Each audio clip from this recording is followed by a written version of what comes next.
Welcome to She's Got This, the podcast for ambitious women who want to grow and scale their business and use the power of intentional energy direction to design their very best life. I'm your host, Christine Gallagher, award-winning business coach and mindset mentor to female entrepreneurs.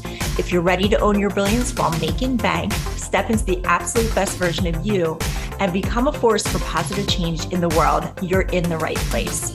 Let's do it. Hey, everybody. Welcome to the show. You're listening to She's Got This. It's Christine Gallagher, your host, and we've got a great topic today. But before I jump into that, I wanted to make a really quick special announcement about something that's happening next week, or depending on when you're listening to this. But on Thursday, September 28th, 2023, I'm doing a free class at 12 p.m. Eastern with my dear friend, Jenny Fenig. She's an amazing coach and leader, and we are biz besties and have known each other a long time. And we're doing a class called Running on Full. And this is for business women who are ready to create that next chapter in their life. So maybe you're somebody who's going through transition. Maybe you are shifting things internally. Maybe you're seeing the world outside of you shifting. There's a lot of things going on in the world. But if you're somebody who's outgrown things, you're looking for the next level, you're not accepting just sort of the status quo or feeling depleted, and you're ready to create the next thing that's going to really fire you up and shake things up in your life and in your business. We are going to help you with that. So if you want to sign up, the link is at bit.ly/running on full, all one word there. And we're excited to help you create what's next in your life, business, relationships, and all that good stuff. And we're going to be talking about coming together in community, why now is a great opportunity for women to really create what they're craving, and how to connect with their true voice. So lots of good stuff. Make sure you join us if that resonates with you. So today we're talking about creating your ongoing recurring revenue offer.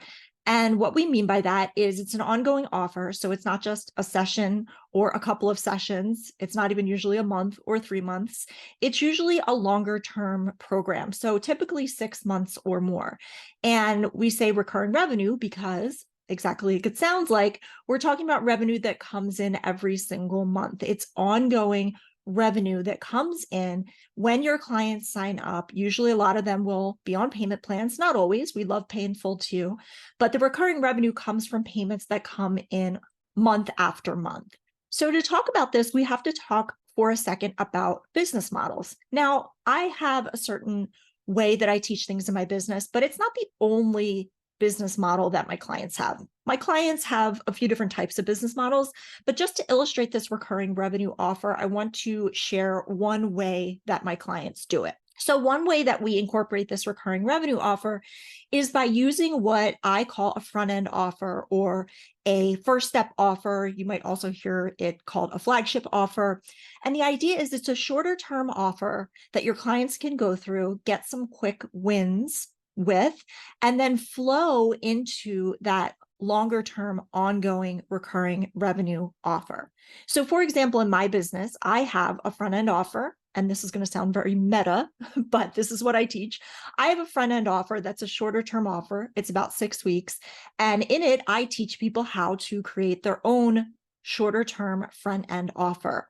And I teach them this in a way so that when they get those quick wins in that first step offer with me, some of the people want to continue the journey and move into that longer term recurring revenue offer with me after they go through the front end offer. So the important thing to know about the front end offer is you don't want to pack too much stuff in.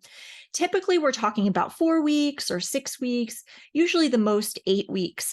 And you don't want to overwhelm your clients to the point where they're like, well, I got everything I needed, so I'm just going to go off and implement. Or they get so much from you in the front end offer, that shorter offer, that they're like overwhelmed and they're kind of frozen and don't want to move forward. That's what you don't want to do. So the idea with that shorter upfront offer is that you're teaching them a few tactical pieces, maybe 3, maybe 4, maybe 5 pieces.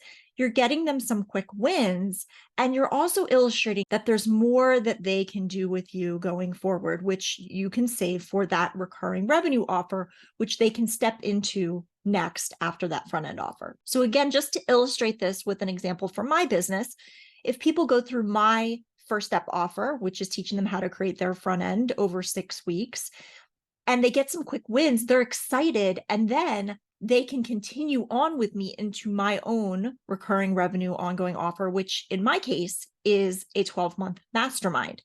Again, you can have a 12-month program. It could be 9 months. It could be 6 months. But the idea is there's more that people can do with you. So they get excited, get those wins up front. And then some of the people are going to continue the journey with you in your recurring offer. Now, one of the mindset things we have to talk about briefly here is that there is such a thing as recurring income mindset. So what we mean by that is getting you out of that idea of this is just a short-term sale, or getting you out of this idea of I have to be in launch mode all the time. I have to launch something every single month in order to get the money to come in. So this is about getting out of that short-term thinking and moving into long-term thinking. So again, in that first step front-end offer, you want to teach people a few tactical things. You don't want to teach them everything. You don't want to overwhelm them. You want to think about what is the longer journey that your clients go through with you. So again, with my clients, typically the journey is a year or more. It could even be 2 years. It could even be 3 years, because people are scaling their businesses and that takes some time. And so typically some of my clients will choose to renew with me to continue the journey and continue implementing and learning and getting the coaching. So when you're thinking about your own ongoing longer term offer, you want to think about that arc or that journey. What is that longer journey that your clients can take with you? So again, with my example, people can learn how to create their front end offer with me, but there's more to learn beyond that, right? So they can create that front end offer, but what about the rest of it? What about creating their own recurring revenue offer? What about the marketing that is ongoing? What about the mindset that is ongoing? So it's a longer journey. So you want to think about of all the things that you teach your clients or that you could work on with them, what does that journey look like? Is it a year? Is it 2 years? Is it 3 years? What are all the things that your clients could be covering with you if they stay with you for a longer amount of time? Now, a little side note here about contingencies. Whether we're talking about a shorter term offer or your longer term offer, you want it to be very clear and structured as far as what you're going to cover in those offers. This eliminates contingencies or quote special cases unquote. So you don't want to be in a situation where clients come into your containers and they're like, well, you said you were going to cover this, but I want to do it this different way because my situation is different. And when this happens, it can get a bit messy because if you're trying to scale your business and you're not trying to overwork or end up resenting your clients, you want to have a path for your clients to follow and stick with it. Because those special cases where people start doing these little journeys and offshoots where they're like, yeah, but I want to do it this way, it's really hard to scale that. So I mentioned this just to remind you that whether, again, you're talking about the shorter offer or the longer offer, make sure it's very clear what you're covering and what you're not covering in those, right? So at a certain point, you basically settle into this is the way that we're going to do it. And then people can decide either this is for me or it's not for me, right? And a mentor I had said something that I thought was so smart, and I still think about this to this day. She said, you don't have to give people everything you know or everything they need. Right? So just because you know a ton of stuff and just because you feel like, oh, it would be great if they had this, doesn't mean you need to include it in your offers. Okay. So you don't need to give people everything you know or everything they need. So that journey, that longer journey, that arc, again, this is the journey that clients take with you from where they find you, right? Point A to where they essentially graduate. So this is really helpful to think about and sort of sketch out or map out because you want to think about, okay, when a client comes to me and they start working with me, where are they? Like what's going on with them? when they start working with me. So, for example, with my own clients, they come to me and usually they're tired of the grind, they're tired of hustling, and they want to scale, right? So, that's where you want to start thinking about where are they in the journey when they start with me? And what do they need to have in place in order to start that journey with me? And who are they, of course, right? Who are these people and what is the transformation that they will have when they complete working with you? So, again, in my business, it would be scaling to 5-figure plus months with less programs, less overwork, less complication, right? That's the transformation that my clients go through with me in their journey. So then it's a matter of looking at, okay, what goes in between those two things? So the client comes to you and they're starting with you, and then they graduate at the end. What goes in the middle? And you might think of these as the pillars that you'll cover. And typically these are bigger things. So 4 to 5 things. So for example, in the journey that my clients go through with me, some of the bigger pillars that are in that arc or that journey are things like creating and mapping out their business model, coming up with their front end offer, coming up with their recurring income offer, getting their messaging really nailed down, really working on their energetic stance, their mindset. So that's something to think about when you're looking at that bigger journey that is going to go into that ongoing offer is what are the bigger things during that journey that go between them starting with you and them graduating. Okay, so now that we have that foundation laid out, let's talk about actually designing this recurring income offer. So again, in our world, this is about being able to scale, but also creating stability. So to start designing this offer in a way that's really easy for people to say yes to and step into, you want to think about, okay, step one, who is the actual client, right? Who's the who's the soulmate client, and where are they starting from in their journey? Then step two, you want to get really clear on what are the things they're struggling with. So this is the pain, right? What are the things that are keeping them up at night? What are the things that they're really, really, really intent on solving and they need your help to do it? And then, of course, at the same time, looking at what is the outcome or the transformation that you create. What are they going to get out of this once you have helped them with that struggle or that pain?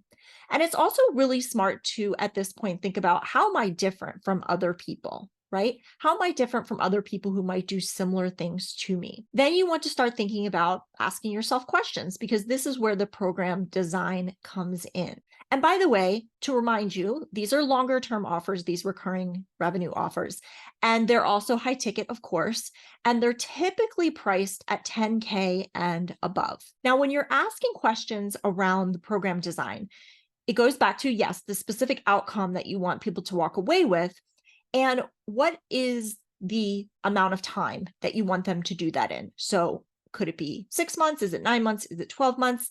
And a really important question to ask here is what needs to be true in order for them to create the result or the transformation that you're promising? What kind of time do they actually need to create that? And you want there to be spaciousness. And that's why these programs are designed as they are to be longer term, 6 months and more, because you get that spaciousness for them to do what they need to do over time. So think about what is the length of time that works for you. I know clients who love having 12-month programs. I know clients who are like, oh my gosh, I could never think of doing a 12-month program. 6 months is my max, right? So it's totally up to you. And you want to think about what are the processes that they need to have? What are the systems that they need? What are the principles? Do they need support during this that's going to help them move forward? So again, going back to my business, examples of support might be they might need somebody to help with their copywriting. They might need mindset help, messaging help. What are the touch points that they need in order to really benefit from this container that you're going to have them in? So another way to look at that is how will the value be delivered? And by the way, it doesn't have to entirely be delivered by you, right? So for example, there might be Facebook groups right, that are part of your program, or some sort of community. You might have retreats. You might have pre-made content. You might have other facilitators coming in and covering specific support or aspects of the program, right? So it doesn't have to be all you. The sky's the limit here. And not only is this smart, but it really creates that added value for people. Ooh, not only are we going to get calls, we're going to get these retreats. Ooh, we're going to get this cool other person who's going to come in and teach this specific aspect of what they need to learn, right? It's value add. So then you want to make a rough outline of how you're going to lead your client through that journey, right? That arc. So a great way to look at this, again, going back to that front end offer where we talked about creating a big win or a couple of wins for your client to get them excited so they want to continue.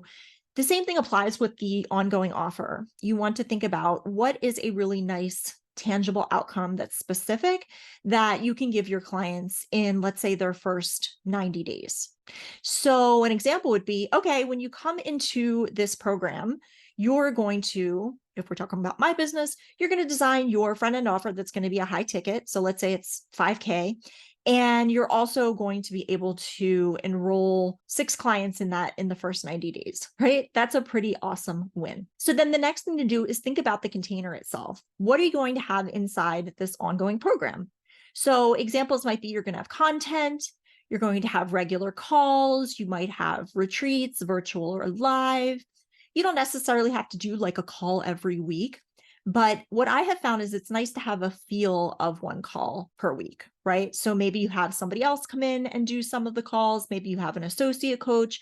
Again, it depends on where you are in your business, but it's nice to have touch points with your clients every single week. And again, you can do that in other ways, for example, retreats or Facebook groups or other ways that you're checking in with them. But it's really nice to have that feel that they're getting that support for you on a regular basis. So an example from my mastermind would be people are getting their content, they're getting training calls with me, they're getting retreats with me, they're getting a community for the mastermind with me, and they're getting special other things that we throw in as value add. For example, we have something that we call Get It Done Week, where we'll meet every day for a short call, Monday through Friday, like once a quarter. And it's simply to make sure that they're getting done their bigger projects, because it's nice to be able to come into a call and know that other people are also working on projects. You come together, you talk about at the beginning really quick, what are we going to work on? What are your goals? What do you want to have done by the end of the week? That type of thing. Now, when talking about pricing here, you want to have sort of this no-brainer pricing. And it starts with asking yourself, okay, how much do I actually want to get for this? How much do I want to receive? And you decide on that number. So you want to position the price so it's easy to say yes to. And one way a mentor described this to me was, you give me X, I'll give you Y, right? So a great way to think about the pricing is if you do have that front end offer, right? If you do decide to do that first step offer with you, which is the shorter term program, you can apply that pricing to the ongoing pricing as a credit. So for example, your front end offer might be $8,000. The positioning price is $30,000. And if they apply the $8,000, it's $22,000 pay in full or 10 payments of $2,500. Right? So again, those numbers might be like, whoa, to you, because that might not be where you're at, but I'm just using it as an example so you can see the math and how you can make it really easy to be like, oh my gosh, yes, that makes sense. I've already gone through this front end offer and I'm getting a credit for it. So again, this is one way your business model can look. It could be a front end offer they step into, which then nicely flows people into that recurring ongoing offer. And just as a side note here, I want to share a bit about one of the ways that you can fill your programs. And so launching is a thing, and launching works really great, but it can really burn you out if you're feeling like you have to do it a ton and you're feeling like I have to do a ton of sales calls or I have to do a million webinars, right? A lot of times my clients come to me, as I said earlier, and they don't want to have this hustle and grind. So there is a way that you can do this that feels easier. And it's one of the ways that I teach my clients. So the first way is to have a call to action message, right? So this could be a post in social media and or an email to your list that has a call to action message, which is inviting people to let's say, reply to the message if they're interested, right? So it might be send me a DM if this resonates with you, or hit reply to this email if you want to talk further about this. And what you can do is then for people who respond, you can qualify them. And this is smart because it may be that your program is designed in such a way that it's not for everyone. And that's what I recommend. You don't want your program to just be for everyone and anyone. You want to qualify people. So maybe there's a few questions that you can reply and say, okay, great. I'm so glad you're interested. Just want to make sure it's a good fit. Let me ask you a couple of questions first. So this will completely depend on what you're teaching in your program and what you want your clients to have in place before they do the work with you. But an example from one of my programs might be, okay, they need to have a certain income level that they've already reached, or they have to have a certain size audience, right? And then the third thing is, if that person replies and they meet the qualifications, then you can send them an invitation. So I'm sure you've all seen long sales letters online that are really a lot of information, a lot of text, and that's one way to sell things. But an invitation letter is another way to do it. And it's kind of like throwing it back old school, because when I first learned how to do these types of offers, we did it through an invitation letter, which is really a simple PDF or even a Google Doc. And so instead of sending them to a link and having a lot of text on a page, it feels a little bit more intimate. It feels a little bit more personal. It's like, hey, I'm attaching this invitation, especially for you. And inside the invitation is information about the program. And if you're doing it right, you're answering objections as you go within the invitation, right? And you're also giving the investment inside that invitation. Now, at that point, it's up to you how you want to do it, because you can give the investment in the invitation, or you can just give the invitation and it invites them to a discovery call or a sales call with you, and then you talk about it on the call. It's really just dependent on what you're looking to do. We've done it both ways. And the idea is that you keep sending out messages with calls to action, and you just really track, like, what are the angles that are working, right? Until you get the number of clients that you want. So a good thing to do is keep note of this. Okay, I've been sending out these messages with these types of angles. It's getting this type of response, or it's not getting a response. And that helps you understand, like, what your audience is actually resonating with. And once you see what they're resonating with, then you can just do additional messages with those same angles, because you know that that's working. So two things here. First, consistent messaging is key, because you want to continue being visible and you want to continue to give your audience ways to respond and take action on that call to action. But the other thing I want to mention is, if you already have an audience or a community or a following, you don't necessarily have to get crazy about going and building your list with a ton of new people. List building and list growth is great, and it's something that's definitely a part of your business, but don't discount who you already have in your community. You might already have people who are ready to step in. They've just been kind of hanging back and quiet because they haven't heard a message that resonates with them yet, right? So don't kind of throw away your audience if you're like, oh, I only have 100 people on my list or 300 people on my list. You never know. There might be people just waiting to hear you say what it is that you are going to say in a certain way, and then they'll step forward. So again, just to recap, with a recurring revenue offer, we're talking about an ongoing offer. It's typically longer, 6 months or more. It's definitely high ticket. And what you're covering in that ongoing recurring revenue offer comes from that longer journey or arc you're taking with your clients and what it is that you are covering with them. The other thing we mentioned is it's great to have a front end offer or a first step offer, which is the shorter offer they can step into, get some great results, and then be really excited about continuing with you. And then the other important thing that we said in the beginning of this episode was that recurring revenue mindset is a thing. You want to get out of the shorter term sale, which really helps you get out of the feast and famine in your business and makes it a lot easier to have a sustainable business, to scale your business. And also, by the way, not have to have a ton of clients to get to your revenue goals. Because if we're talking about higher ticket offers, which we are in this episode, then it doesn't take as many clients to get to your goals as it would if you had lower ticket offers where you need more volume. So hopefully this was helpful for you, and I got you excited about thinking about the possibilities for your own business so that you can scale in a lot more of an elegant way. Thanks so much for listening. If you enjoyed this episode, I would love it if you could leave me a review on iTunes or share it with someone else who would find it helpful. To stay connected with me, please visit shesgotclients.com and sign up for my email list at the bottom of the page. Or feel free to share this episode on your Instagram and tag me at Christine G, and I'll repost you. I would love to share this with as many people as possible. I love you. Until next time, keep shining your light.